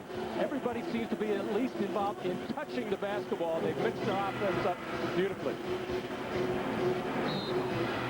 And a reach-in foul is called. Now, turnover is a major problem for Utah the other night in Game 1. It has not been a problem tonight. That was just number 9 a moment ago. Scottie Pippen to the line with 25 seconds left in the third. Well, Sunday at 5 o'clock Eastern, Ahmad Rashad will host NBA at the Finals, taking a look at 3 pioneers of the WNBA and the obstacles that they have faced on their journey to playing professional women's basketball. This special will also go behind the scenes to find the personal subplots that will make this year's NBA Finals so compelling, and captures a side of these championships that most fans never see. It's all here Sunday, 5 o'clock Eastern on NBC. We're down to 15 seconds remaining in the third. And the Bulls have a 76-57 lead. The Jazz spreading out the floor. Isley putting moves on Kerr and hitting. Final seconds of the quarter. Brian Williams looking for the open receiver, and Kerr rammed by Isley. And Jerry Sloan just flipped the ball up in the air. Everything that could possibly go wrong has for the Utah Jazz. Isley, the only player who can say that, hey, I've really done anything out there tonight. Played extremely well in relief for John Stockton, but now he put Steve Kerr, just a phenomenal shooter, at the line. Down to 2 6/10 seconds remaining in the third quarter. Kerr at the line for the first time, one of the better free throw shooters in the NBA over the years.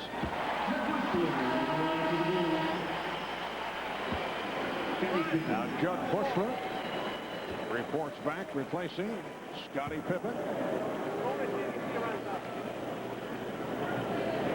77-59 Chicago.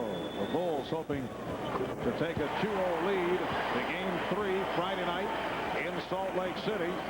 9 o'clock Eastern time here on NBC. Game 4 Sunday in Utah at 7:30 Eastern time. And Malone flips it. Kerr on the intercept. Kerr fires. And that's the end of the third quarter. It's the Bulls 78 and the Jazz 59. The Bulls shoot 11 of 16 from the field in the third. We'll be back. Back in Chicago, you can see the numbers during the course of the regular season. Fewest points for Utah after 3 quarters against Detroit back in January. 55 points tonight, only 59. 78-59 Chicago as this fourth quarter gets underway. Marv, you see the Utah offense picking up with 28 points, but the defense absolutely porous, giving up 31. Karl is back, as is John Stockton. Karl Malone sitting down here at the start of the fourth quarter. Bad pass saved by Williams. Once again, Utah trying to run set offense, the bumping and grinding on the screens, trying to get position, and the tough, aggressive defense of Chicago forcing a turnover. Nice pass. Adam Keefe rebounding the miss by Brian Williams. Any man for Chicago is flashing to the post as Stockton can't find the range on the pull-up 3. But any man for Chicago that steps into the lane, Marv, they just get whatever they want at the 1-foot range. John Stockton is now 1 of 7 from the field. Hopper and Jordan with Bushler, Kukoc, and Williams. Nice pass. And here comes Stockton. Russell for 3. Rebounded by Kukoc. Well, we talked earlier about the defensive strengths of the Bulls back home with the long arms. Those long arms also helping the passing. They're able to pass over the top of the shorter Utah players. Russell tried to close that baseline, but Jordan, with a quick move, drew the foul. Keep your eye on Tony Kukoc on the left part of your screen. Everything breaks down. The left ball hit Michael Jordan's hands with the shot clock winding down. But Kukoc makes a nice move across the lane to get that opening. Can't finish the shot, however. Michael Jordan leading Chicago with 30 points. Utah couldn't have played that play any worse than they did. Bushler. Another assist for Jordan. That is number 7. He is 3 assists away from his first ever triple-double in the NBA Finals. And the Bulls now lead 80-59.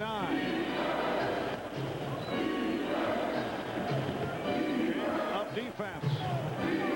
Stockton for 3. Now that's one of the most fluid plays that the Jazz have run in quite some time. It's just a straight post-up, a couple of cutters go through, made the defense react, and then you get an open shot. Coach. Stockton flips it down to Karl. Stripped by Harper. Oh, terrific play by Bushler. What balance, what presence. The strip by Hopper, and Bushler able to come up with that loose ball. Hopper for 3. Air ball. He thought he was fouled. And now Jordan is fouled by Anderson. A terrific pass, a look up by John Stockton, hitting the streaking Antoine Carr, who just cannot get to finish the play. It's knocked loose by Harper, and then he gets, or I should say, Carr gets knocked out of the play, and Bushler goes the other way. Followed by that man, Michael Jordan, who had a 55-point game. And look at the Jordan rundown tonight. 30 points, 11 rebounds, 7 assists. That's what makes Michael Jordan so special. He is not by any stretch of the imagination a one-dimensional player. Maybe the best rebounder in the game, maybe the best defensive player in the game, maybe the best passer, maybe the best dribbler. triple-doubles and active playoff leaders. Michael Jordan trailing Scottie Pippen. But has never done it in the NBA Finals, and he is 3 assists away. 81-62, Chicago. Coming up on 9 minutes left in the fourth quarter. Hornacek having difficulty with Jordan. And then flips it to Malone. And the foul is called on Chicago. Holding foul. It is on Brian Williams. That is number 5. The poor shooting continues for the Jazz. Stockton, just 1 basket in each half. Karl Malone, just 2 baskets in the second half. One of the things that makes it so difficult, though, for the Jazz to get the ball inside to Karl Malone, they're fronting him, Chicago is, and then they're pressuring the ball so well, and they're so quick on the weak side. Malone. Whoa. Watch your face. Firing a brick. Now, for those of you who would like to continue with the NBA Finals, we will have a post-game special on CNBC. That'll be right after the game. The entire cast will recount the game with highlights and live press conference interviews of guests as we look back at Game 2 here in Chicago. The NBA Finals post-game special on CNBC immediately following the game. So stay with us. We have 8:45 left in the fourth quarter. It was such an important factor for Chicago coming into this series to try and control John Stockton. Very difficult to do. They've done it so far in these first 2 games. Hornacek getting the pass to the cutting Keith. And the Bulls now lead 81-64. Worst loss of the season during the course of a regular season suffered by Utah. On 2 occasions beaten by 14. Once by the LA Clippers, once by the Toronto Raptors. Hopper throwing a brick. And here's Hornacek on a give and go that is broken up. Now during the playoffs, Utah did lose by 20 to the Los Angeles Lakers, so that is their overall worst defeat. Well, in the playoffs, Utah averaging just 82 points a game on the road, so they've had their problems there, and they're averaging just over a little over 100 at home. It's a different team because they run more, the crowd gets behind them. They're a more active team, obviously, in the Delta Center. Crowd wanted to travel, and now the foul is called. It is on Hornacek. The Delta Center in Salt Lake City, such a difficult place to play. You look at the best home records in the regular season this year. Chicago at the top, Utah right there. In the postseason, though, the Jazz undefeated. The Bulls with the 1 loss to Atlanta. And Marv, you're right. That crowd will be so fired up in Utah. One of the great crowds in the NBA also has that hip feeling. They're right on top of you. Longley getting it to Pippen to try to save it. And knocked out of bounds. Last touch by Anderson. And in Utah, in Salt Lake City, there is a slight altitude factor.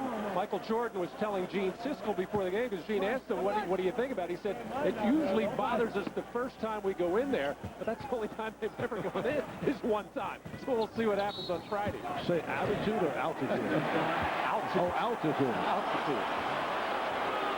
Basket won't count. Foul on Anderson. And there is Gene Siskel. Always a source of Matt Gucas prior to games. Matt looking for movie passes. Right. I'll buy, big guy. Foul is called on Anderson. This is Game 2 of the best of 7 NBA Finals Series. Game 1 Sunday night, won by Chicago, 84-82 on that dramatic jump shot by that man, Michael Jordan. Friday night, Salt Lake City, Game 3, 9 o'clock Eastern Time, right here on NBC. A look at the rest of the schedule. Game 3 on Friday, Game 4 on Sunday. Marv, I really thought the Jazz would play a lot better ball game than they did tonight. They just came out flat. Karl missed some easy shots early. They never got into it. When Chicago did struggle, Jazz couldn't capitalize, and the shooting woes continue. This has to be awfully disappointing. Malone with the tip, because he talked to the coaches after the first game, and they were not, obviously you don't like to lose on a last-second shot, but they were not disgusted because they felt they were correctable things they could adjust. Even talking about the turnovers, they felt there was a lot of fault that they can certainly make adjustments, but they have not. The Bulls came out fast, and it's just been a very poor game for Utah here tonight. And as Jim Gray reported at the beginning, that this Utah team has responded magnificently to adversity all year long. They're just going to have to totally regroup and come out with a rededicated focus. Jordan Harper on the break. And Harper goes all the way. So the Bulls lead it 87-66. But a loss is a loss. And, you know, there are no trends. Every game is different. Everything. Look at Scottie Pippen tonight. He's out there. He's playing. Nowhere near the tremendous performance he put on game one. It wasn't needed because Michael Jordan is just having a gem. And every game is different. You take the win, you take the loss, you move on, you prepare for that next game. Hornacek fires one up and hits. Jeff Hornacek with a two-pointer. And the look on Buechler's face, who was all up over Hornacek, and Buechler said, what do I have to do to make this guy miss here? Chicago needs a timeout. And the timeout is taken with 5:51 remaining in the fourth. Back in Chicago, these aerial views of the Windy City being brought to you by Goodyear. It's been all Chicago. 5:51 remaining, 87-68 the score. One-time head coach, one-time standout player for the Chicago Bulls. Jerry Sloan has had a very long evening. Jerry played 11 NBA seasons, 10 as a member of the Chicago Bulls. This vintage footage of Jerry Sloan, known as a fierce competitor, two-time All-Star, six-time All-Defensive Team selection, and at times it might be said he would let his emotions run over the edge. One-time head coach of the Bulls. He coached Chicago back in 80, 81, 82 from McLeansboro, Illinois. Population of 2,700. It is his 9th season overall as head coach of the Jazz. That is the longest active tenure with one team, and he's done a terrific job. Could certainly put together a strong argument for Jerry Sloan as NBA Coach of the Year this season among many legitimate candidates. Well, they win 50 games plus every year. This was a franchise record year. They conduct themselves on and off the court perfectly. They play a beautiful style of basketball, and every year the team seems to get better and better, adding more pieces to the puzzle. I was fortunate enough to play with Jerry Sloan for 3 years here in Chicago. A great teammate, one of the best help defenders that I ever played with, and he certainly had to help me quite a bit. Outstanding rebounder, huge hand, big hand, anything around the basket, anything he could get his hands. He wasn't a great leaper, but anything he got his hand on, he got. I would imagine those practice sessions going against Jerry would be most intriguing on your part. Well, when he was your teammate, he was with you all the way. He played hard in practice. When you had to play against him, in the other teams, very difficult. And Michael Jordan called for the foul, got a piece of Hornacek. That is his first, and 3 shots coming up for Hornacek. Michael Jordan playing the defense there, just a little bit of a reach, trying to get out on the break, calling for the foul. I did have the privilege of playing against Jerry Sloan. I still have scars, physical but mostly emotional. Jerry Sloan took over in Utah 17 games into the 88-89 season, taking over from Frank Layden, one of only 2 Chicago Bulls to have his uniform number retired here in Chicago. The other is Bob Love. Now 5:20 remaining in the fourth quarter. And the Bulls lead 89-70. The Jazz never never got into it. It was 6-0 at the start. It was 8-1. Now you think, hey, it's early. It doesn't matter, but they just could not get going. Chicago leading all the way. Chicago went through a drought period and then snapped out of it. Utah went through several periods where they were not able to score. Never did snap out. And Utah has been such a sharp team from the outset in virtually every game this playoff run for them. Now the Jazz sticking with their regulars, trying to find that rhythm. Interesting to see how long Sloan stays with these guys. Two stars have not been able to do it. Karl Malone and coming up short. John Stockton has not played well. Everything on Karl at the front of the rim. Well, he has developed a habit, and it's become his shot where he doesn't really turn and square up and face the basket. It's kind of a half turn. He's had some success with it. It has looked terrible so far in these first two games. Malone is now 6 of 20, 19 points. Stockton with 12 points, 6 assists. That's it. And a foul is called. Foul on the Jazz. Foul on Malone. That's his second. And Jordan to the line. The Jazz scoring tonight just atrocious. One of the top scoring teams in the regular season. On the road, it has not been very successful. And Jerry Sloan talking about, we got to run harder, we got to put more points on the board. And it's just not happening.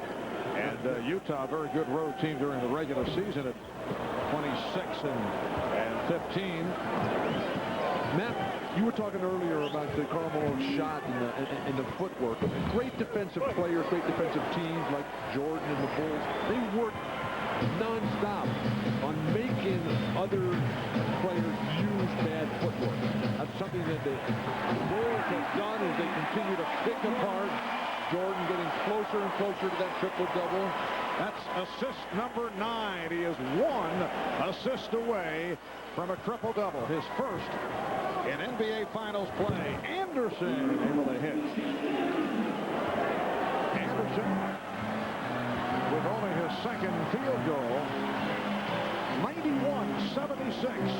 3:35 remaining in the fourth. Chicago Bulls on their way to taking a 2-0 lead. That would have been assist number 10. Scotty, Michael's telling Pippen, hey, will you please make a layup? Russell. And the Bulls now lead 91-79. The only question is, will Michael Jordan be able to get his triple-double? That time he's fouled. Well, Scotty just handed the ball off to Michael Jordan and ran by and said, don't worry, I'll make the next one. Try it again. This was a perfect pass, and for some reason, Scottie Pippen just squeezed it out of there. He's back there saying, hey, you guard him. I got this guy. He's not worried about it, but the Bulls are probably the best team in basketball in terms of spreading the floor and making teams chase them once they've got this lead. And then they just pick you apart with those big guards passing over the top to big men flashing at the hoop. Jordan's supreme tonight. 37 for Jordan. And the Bulls lead 93-79 with 3 minutes remaining in the fourth quarter. Stockton, which is all cosmetic. When you look on the box score tomorrow, you'll see John Stockton with 14 points, but not able to do it in the early going. Jordan lost the dribble, and that will be a jump ball. Malone and Hoffer will go on the toss. Timeout has been called with 2:42 remaining in this fourth quarter. Michael Jordan and Scottie Pippen playing two-man basketball here. That missed assist, Michael looking over him and said, what is wrong? I can't believe that.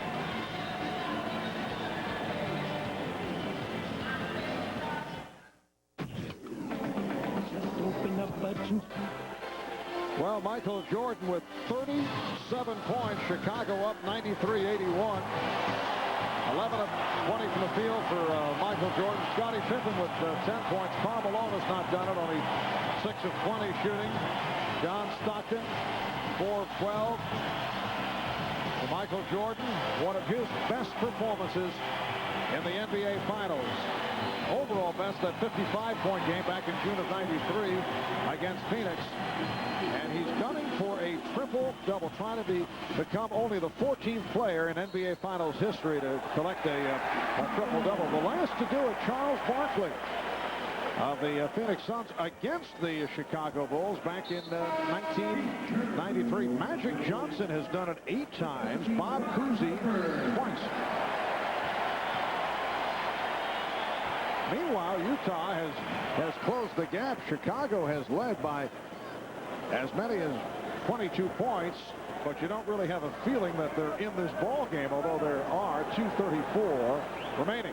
Which is the same situation that the Jazz were in, down 12 with just a little over 2 minutes to go, when they struck back and wiped out the Houston Rockets. Still hope, but as you say, Mark, the Jazz aren't playing that way. All right, here's Pippen. Rebounded by Malone.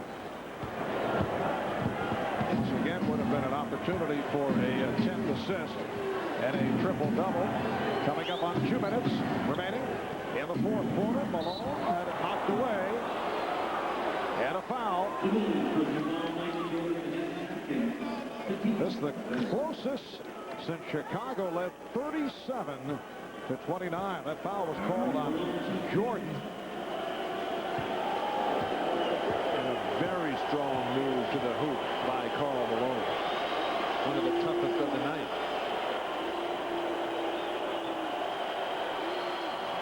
Well, Malone is now 8 of 11 at the line. And you can see a look of frustration on the face of Michael Jordan right now. He's looking down to the bench, looking at what Phil Jackson wants to call, and whether or not it's the triple-double or he's very unhappy with the way his ball club is finishing up. It's a little hard to tell, but he's not happy. But Malone misses on the second. So the Bulls lead by 11 with just under 2 minutes remaining in the 4th. Very small lineup here for Chicago.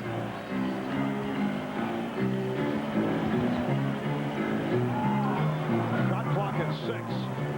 Rodman's pass picked off. A lazy pass thrown. And here comes Stockton. Hornacek for 3. And the Jazz very much alive. They are within 8 points with a minute and a half to go.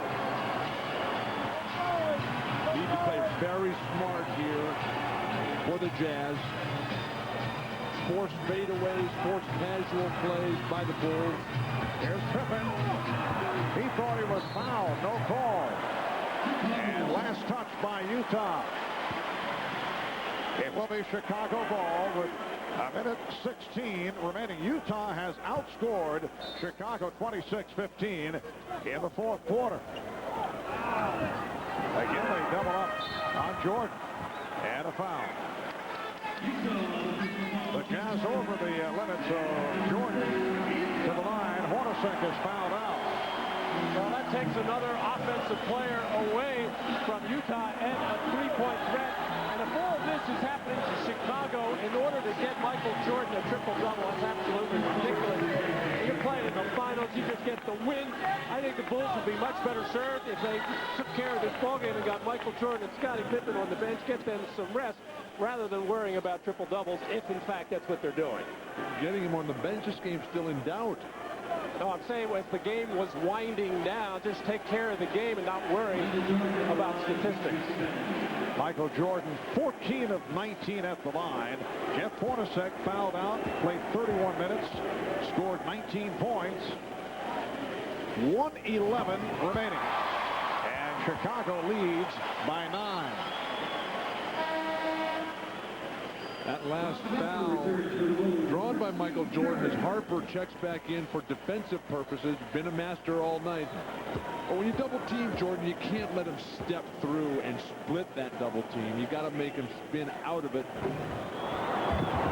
So Michael Jordan hits 1 of 2.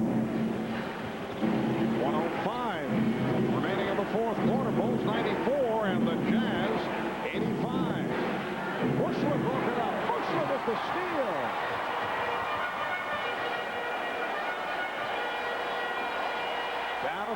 seconds. Utah is over the limit. Shot clock at 7. Pippen for the 3. Busted 3. Jordan with the steal. So back-to-back turnovers by Stockton. Down to 25 seconds. And Jordan running it down. Bulls do have timeouts remaining, as did Utah. A poor shooting fourth quarter by Chicago, 4 of 17. Dennis Rodman. And the Bulls now lead 97-85. That was a 3 for Rodman. Final seconds. The Chicago Bulls have defeated the Utah Jazz 97-85. The Bulls had the big lead most of the way. They led by as many as 22. Michael Jordan falls an assist shy of a triple-double. But Michael Jordan with another magnificent performance. 38 points, 13 rebounds, and 9 assists. And he's with Ahmad Rashad. Ahmad? All right, thanks, Mark. Michael, were you aware that how close you were to a triple-double during the last part of that game? Yeah, I was aware. Pippen made me aware when he missed that. But that's okay. We got to win. That's all that matters. What was the difference in game 1 and game 2? It seemed like you guys came out very much prepared, and they really, were you disappointed in the effort that they had? Well, we came out on the heels of what we did last game. And we were ready to take any adjustments that they made. They really didn't make the adjustments that we anticipated, so we basically stayed in the same focus that we did in the first game. And, you know, right out from the beginning, right to the end of the game, we just maintained our defensive pressure, operated, moved the ball around, got some good shots. You told me earlier, a couple weeks ago, that was defense that wins championships, and you guys showed that tonight. Yeah, we did tonight, but we know we're going into Utah, and they played well at home. The crowd's going to be real loud. These are countrymen pros. You talk about Stockton and Malone, they're going to be ready to play. All right, Michael, congratulations on a great game. We will see you on Friday. Thank you. All right, let's go over to Jim Gray. Let's go back to Marv Albert. All right, thanks, Ahmad. As Michael points out, Salt Lake City, always a difficult place to play. 2-0 is the tally in this series in favor of Chicago. 97-85 the final. We'll be right back.